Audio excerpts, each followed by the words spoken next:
Hello and welcome to Monday.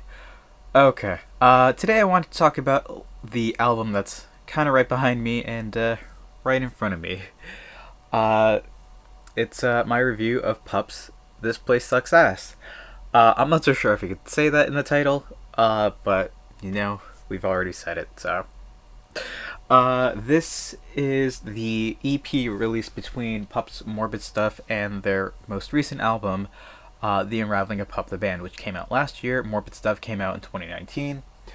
I happen to own a lot of PUP albums. I own all of the albums because I have no self control. I enjoy the band, and they release really cool color variants, and I told myself I would buy color variants years ago, and now I happen to own a lot of color variants of a lot of records. And I have more of these on the way. I believe I have like a cobalt blue color on the way that should be here soonish. I feel like I ordered another one, which will be here soonish. Anyway, yeah, good band, good band.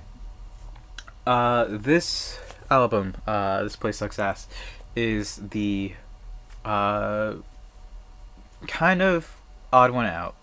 PUP has never really released an EP before, and while they've released, silver albums, they've had a single.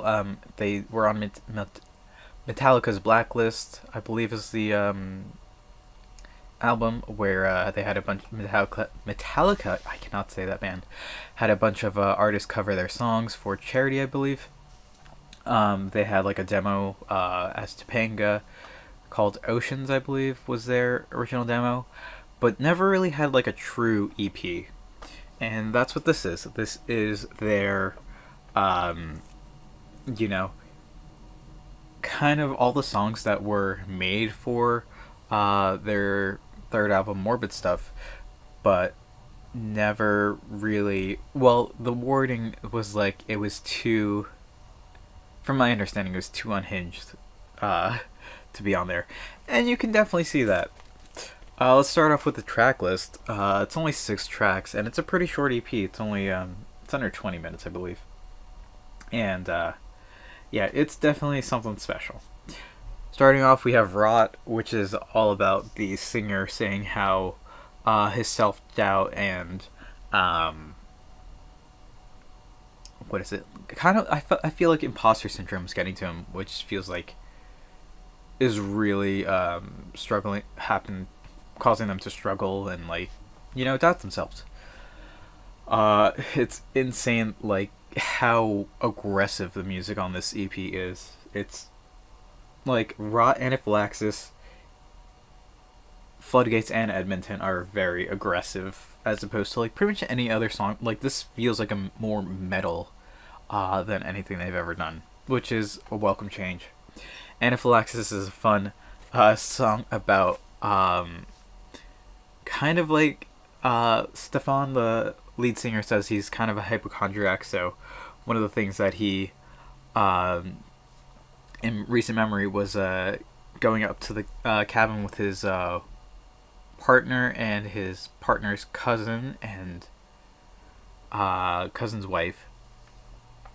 The cousin got stung by a bee, went into anaphylactic shock. Well, like his face started to swell up. I'm not so sure if he actually had anaphylactic shock, but his wife was just making fun of him the whole time, and it turned, while like they were concerned, like he was completely fine, and that whole situation turned into one of the strongest songs I've like heard in a long time. AM 180 is a cover of Granddaddy's classic AM 180 song. You probably know it from 28 Days Later. I haven't seen that movie, but it definitely doesn't fit on the record. It's very different, which is why I feel like if it's on an EP, it doesn't really belong on any of their albums. So, that's why it's here. It's a really nice punk spin on it. It's a tiny bit faster, but it's a welcome twist. Nothing changes. Really powerful song. This is very emotional. It's about a breakup. How the singer will just like revert to their old patterns and like kind of talk about their, like, what they do to recover, how they try to recover, and just go into a pattern of how nothing changes. Like, they break up, they go through this process, rinse and repeat, until they find someone and break up again. Uh, fifth song, Floodgates. Oh my gosh, I can't remember what this one is about. Uh, Drug abuse. The singer overdoses and does not believe that they'll be able to recover. Like, they overdose so hard that they think that they're going to die, and when they wake up realizing that, like, oh, I definitely could have died, they kind of quit cold turkey. It's a super strong song, and, like, I didn't want to write about it because, like, as soon as I started writing, I'm like, this is very emotional. Anyway, Edmonton, super aggressive song about it's just a quick poem. It's like 1 minute and few seconds about how the singer wants to. It's like the band's been touring and singing about songs about killing their friends, and eventually, after all of that, they're like, come back home, and the friend is actually dead. They've missed a few birthdays, they missed a few funerals, and it's just super aggressive, and it's wild to hear about. But yeah, that's a quick overview of this EP. It's extremely aggressive. It's really out there, and it really didn't fit on Morbid stuff. It didn't fit on The Unraveling of PUP the Band. And while both of those are unique in their own ways, this definitely needed to be its own EP.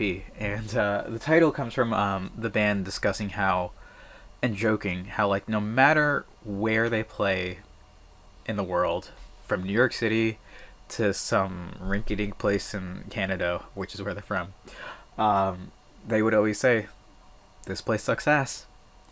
And it's great. I really love this band, and I will continue buying their records till the end of time because I have no self-control. Anyway, I think that's what I'm going to call it here for today. I've got a lot to talk about today, but we'll save that for tomorrow. Thank you all for watching. I hope to see you tomorrow. And until then, later.